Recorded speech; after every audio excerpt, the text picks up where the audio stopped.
ये केस मुझे लड़ना होगा और मैं लड़ रहा हूँ।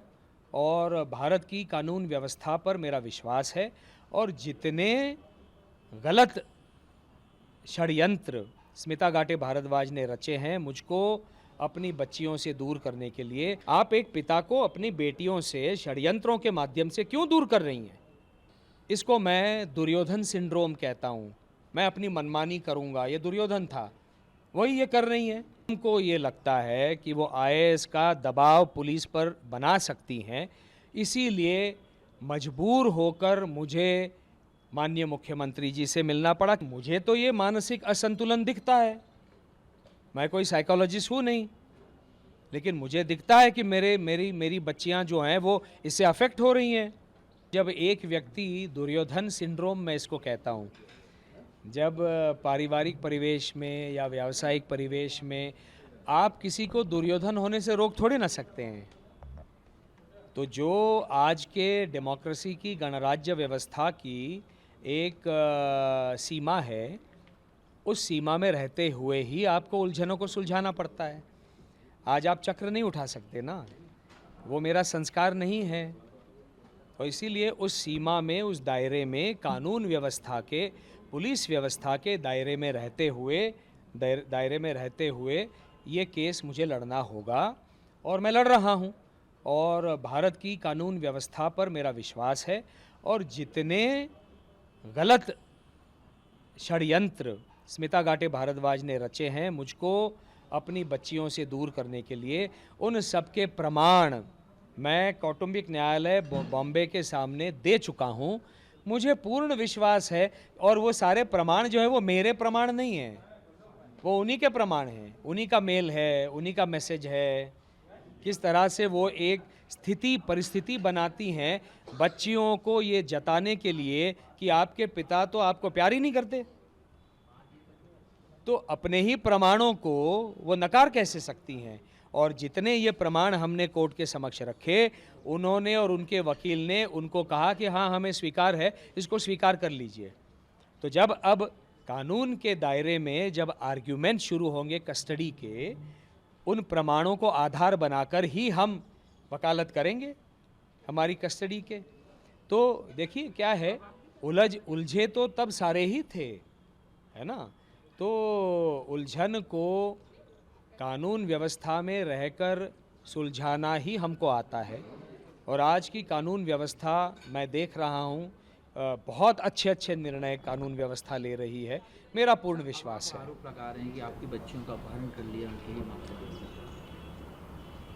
जी, तो आप लास्ट टाइम मिले थे और अब क्या दिक्कत आ रही? पुलिस ने बुलाया, जब पुलिस के सामने कमिश्नर ने बात करी, उन्होंने घर पे बुलाया, आप घर नहीं गया। पुलिस के साथ भी पूछ सकते थे कि पुलिस कस्टडी में, पुलिस के साथ में आप वहाँ जाते बच्चे को बोल देते, तो वे भी चीज़ सामने आ जाती है, अपहरण हुआ है या नहीं हुआ है। मैं उनके घर पर क्यों जाऊं? जब पुलिस ने उनको करे, पुलिस अपनी जांच करे, मैं हूं ना, यहाँ भोपाल में बैठा हुआ हूं। तो आपकी है ना, तो आप होंगे बच्चियों से अगर मिलने की चाह होंगे बच्चों से मिलने की चाह है, लेकिन चक्रव्यूह में फंसने की चाह नहीं है, चक्रव्यूह में फंसने की चाह नहीं है। जब उनको कहा गया कि पुलिस कमिश्नर के ऑफिस में वो आ सकती हैं, तो क्यों नहीं आई? थाने में तो नहीं बुलाया था उनको, एक बहुत ही सम्मानजनक तरीके से उनको बुलाया गया था। और जो किस तरह से करना है ये पुलिस व्यवस्था मुझे बताए, मैं कर दूंगा। पुलिस यदि कहती है कि हम आपको एक अच्छा अवसर देते हैं, आप वहाँ पे जाके मिलिए, और मैं बच्चों को देखना चाहता हूँ कि वो स्वस्थ हैं, मैं बच्चियों से बात करना चाहता हूँ कि वो स्वस्थ हैं, और पुलिस व्यवस्था में भी ऐसी व्यवस्था बनी रहती है, सोशल सिक्योरिटी सेल होता है, जो महिलाओं की सुरक्षा का सेल होता है, जो बच्चों से बात करे कि आप कैसी हैं, आपका स्वास्थ्य कैसा है, क्या है। तो मेरा पुलिस व्यवस्था पर विश्वास है, तो वो उसके तहत जांच करके मुझे बताए क्या करना है, क्योंकि आज की तारीख में मेरी बेटियां कहाँ हैं मुझे नहीं मालूम। तो उसको लेकर आप कमिश्नर अपहरण की भी बात कर रहे हैं, अपहरण के लिए क्या आप शिकायत भी करेंगे? और दूसरी बात ये है कि एक आईएएस हैं, आईएएस होने के नाते, और आपको लगता है अपने पद का दुरुपयोग कर रही है, और आपने उनको मानसिक जांच करवाने की भी बात करी, काउंसलिंग करने की? देखिए, कोई आईएएस है, आईपीएस है, कोई बड़ा अधिकारी है, कोई बहुत बड़ा इंडस्ट्रियलिस्ट है, कोई सुपरस्टार है, ये सारी चीज़ें व्यक्तिगत जीवन में मायने नहीं रखनी चाहिए। हम जब घर की दहली में अंदर प्रवेश करते हैं तो अपना जो भी अचीवमेंट है घर के बाहर छोड़ के आना चाहिए। हम तो करते हैं। हमारी घर के बाहर जो पहचान है जो वो उसको छोड़ देते हैं। हम घर के अंदर पति हैं और हमारी बेटियों के पिता हैं, और एक पति और पिता के रूप में जो हमारे दायित्व और कर्तव्य हैं उनका वहन करना इतना ही हम जानते हैं जिनको हमने किया है। वहाँ सुपरस्टार और स्टार और टीवी स्टार और कोई आईएएस आईपीएस ये मायने नहीं रखता। और इसीलिए तालमेल बिठाकर माता पिता को अपने बच्चों का संगोपन पालन पोषण करना चाहिए। ये एक मैच्योर तरीका होता है। ठीक है, आपकी और मेरी नहीं बन रही है, मैंने बोला है आपको, मैंने तो दायर किया है ना डिवोर्स पिटिशन, तो मैच्योर तरीके से इसको डील कीजिए ना। आप एक पिता को अपनी बेटियों से षड्यंत्रों के माध्यम से क्यों दूर कर रही हैं? इन सब के जवाब हम उनसे वहाँ पे मांगेंगे। इनके जवाब मैं नहीं दे सकता, उनको देने होंगे। और इसीलिए सारी हदों को दूर करके, जैसा मैंने पहले भी कहा, कौन से स्कूल में डालना है, पिता को अंधेरे में रखा है। उस स्कूल से, भोपाल के स्कूल से बाहर निकाला, पिता को अंधेरे में रखा है मुझे। वहाँ से ऊटी के सीधे भोपाल से उठाकर ऊटी के बोर्डिंग स्कूल में क्यों? वो अंधेरे में रखा। आज बोर्डिंग स्कूल से बाहर निकाला, अंधेरे में रखा। आज मैं पूछ रहा हूं आपको मेल के माध्यम से, मेरी बेटियां कहां हैं? आप मेल का जवाब नहीं दे सकती। मेल का तो जवाब देना चाहिए। तो लगातार सारी सीमाओं को एक एक करके, ऊपर की बाहर की सीमाओं को तोड़ते हुए, इसको मैं दुर्योधन सिंड्रोम कहता हूं। मैं अपनी मनमानी करूंगा, ये दुर्योधन था, वही ये कर रही है। और कोई किसी को दुर्योधन ना बनो ये तो कह नहीं सकता ना। हम तो उसी दायरे में लड़ सकते हैं जो आज का दायरा है। और चूंकि हमको ये लगता है कि वो आईएएस का दबाव पुलिस पर बना सकती हैं, इसीलिए मजबूर होकर मुझे माननीय मुख्यमंत्री जी से मिलना पड़ा, क्योंकि ये व्यक्तिगत मामला है।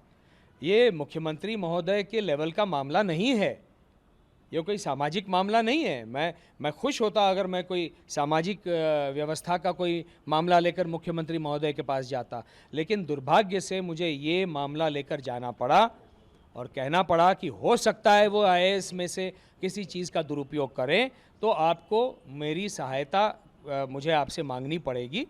तो इतना आपके ध्यान में रहे। उन्होंने कहा ये सारा सुनकर मैं आपकी सहायता करूँगा। मैंने दोनों बच्चियों की कस्टडी मांगी है और वो मैं कस्टडी लेकर रहूँगा, क्योंकि ये जो व्यवहार है ये मेरी बेटियों के मानसिक, भावनिक, एकेडमिक स्टेबिलिटी के लिए ठीक नहीं है। कौन सा पिता या कौन सी माता इस तरह से अपने बच्चों को अनस्टेबल करती है?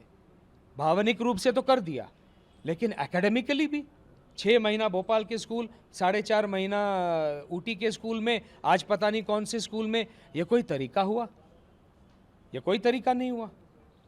तो कैसे सीख पाएंगी? वो स्टेबल ही नहीं हो पाएंगी, जिसका उनके भविष्य के ऊपर बुरा परिणाम पड़ रहा है, ऐसा मेरा मानना है, और पड़ ही जाएगा, ये मेरा मानना है। तो बच्चियों को भी प्रताड़ित करती हैं वो, जैसे कि आपने कहा आपको प्रताड़ित कर रही हैं, बच्चियों को भी प्रताड़ित कर रही हैं। और उन्होंने कहा, आपने ये भी कहा है, आरोप लगाया कि उनकी मानसिक स्थिति ठीक नहीं, उसकी जाँच करनी चाहिए। ये किसने कहा है? ये मैं कह रहा हूँ। हाँ, मुझे ये जो व्यवहार है ये नॉर्मल तो है नहीं, क्योंकि कोई भी माता या पिता की व्याख्या का पहला चरण क्या होना चाहिए? माता पिता वो होता है जो कुछ भी हो जाए अपने बच्चों को अफेक्ट नहीं होने दे, उनको कोई दुष्परिणाम हो, कोई उनको एक क्षति पहुँचे, ये ना पहुँचे, इसके लिए बियॉन्ड किसी लिमिट जाकर प्रयास करे, वो होता है माता पिता। इनका व्यवहार तो बिल्कुल विपरीत है, और इसीलिए मुझे लगता है कि इनका मानसिक संतुलन ठीक नहीं है। मैं गलत हो सकता हूँ, तो इसीलिए एप्लीकेशन लगाना मेरा हक बनता है, वो मैंने लगाई है। तो अभी कोर्ट इसकी जांच करेगा, उसका प्रावधान है फैमिली कोर्ट एक्ट में, और जांच में जो पता चलेगा उसको मैं स्वीकार कर लूँगा। हो सकता है मैं गलत हूँ, हो सकता है मानसिक संतुलन की बात नहीं हो, कुछ और बात हो, मुझे नहीं मालूम, लेकिन मुझे तो ये मानसिक असंतुलन दिखता है। मैं कोई साइकोलॉजिस्ट हूँ नहीं, लेकिन मुझे दिखता है कि मेरी बच्चियां जो हैं वो इससे अफेक्ट हो रही हैं। अब कोर्ट के ऊपर निर्भर करता है और मेरा कोर्ट पर विश्वास है।